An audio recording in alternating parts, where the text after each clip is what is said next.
digər bir canlı bağlantımızla davam edəcəyik. Çünki Zeynəb də bizi gözləyir. Belə ki, böyük qayıdış çərçivəsinə Laçın şəhərinə, Xocavənd rayonunun Hadrut və Qırmızı Bazar qəsəbələrinə və Ağdam rayonunun Xıdırlı kəndinə köç karvanları yola salınıb. Bu mərhələdə neçə ailə köçürülüb, ilin sonuna qədər nə qədər sakin yola salınacaq? Ətraflı şəkildə əməkdaşımız Zeynəb Nadirova bizə məlumat verəcək. Zeynəb, xoş gördük səni. İstəyirəm ki, köçlə bağlı son məlumatları, eyni zamanda baş verəcək köçlərlə əlaqədar detalları səndən eşidək. Qaçqınların və məcburi köçkünlərin İşlər üzrə Dövlət Komitəsindən məlumat verəcəyik. Elə yeni bir informasiyamız var.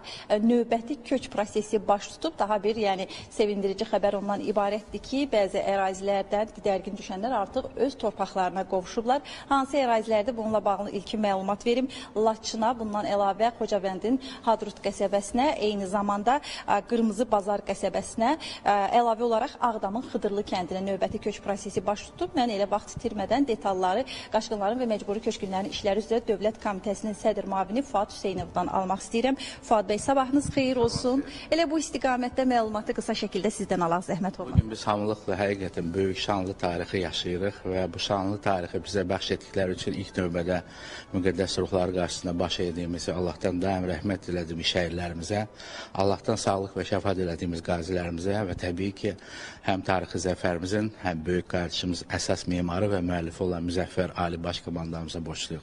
Siz qeyd etdiyiniz kimi, böyük qayıdışın coğrafi arealı günü-gündən genişlənir.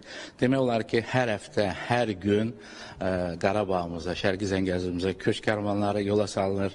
Hər həftə Dövlət Komitəsində püşkatma mərasimləri keçirilir. Xüsusi qaynar xətt xidməti yaradılıb və bizim soydaşlarımızın, vətəndaşlarımızın istifadəsindədir. Və onu da qeyd etmək istəyərdim ki, böyük qayıdış mərhəli şəkildə həyata keçirir. İlk növbədə ən ağır şəraitdə məskunlaşan məcburi köçkün soydaşlarımız yataqxanalarda, sanatoriyalarda, pansionatlarda, digər inzibati binalarda, həmçinin başqa vətəndaşlara məxsus mənzillərdə və evlərdə məskunlaşan keçmiş məcburi köçkün soydaşlarımıza üstünlük verilir. Və arzumuz ondan ibarətdir ki, tezliklə hər bir məcburi köçkün soydaşımız böyük qayıdışın sevincini və qürurunu yaşaya bilsin.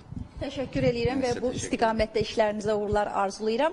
Bəli, artıq Qaçqınların və Məcburi Köçkünlərin İşləri üzrə Dövlət Komitəsindən məlumatımızı verdik. Növbəti şad xəbəri böyük qayıdış çərçivəsində dövlət proqramına əsasən, Prezident İlham Əliyevin sərəncamına əsasən elə köç prosesi baş tutur və həmin ərazilərdə də bərpa quruculuq işləri tam sürəti ilə davam eləyir. Artıq vurğulayaq ki, 64 mindən çox əhali həmin ərazidə məskunlaşıb, həmin ərazinin sakinləri eyni zamanda orada bərpa quruculuq işləri ilə və digər sahələrdə çalışan şəxslər, ailələri ilə birgə yaşayan şəxslər var ki, ümumilikdə artıq Statistika Komitəsindən verilən məlumat odur ki, 65 minə yaxındır.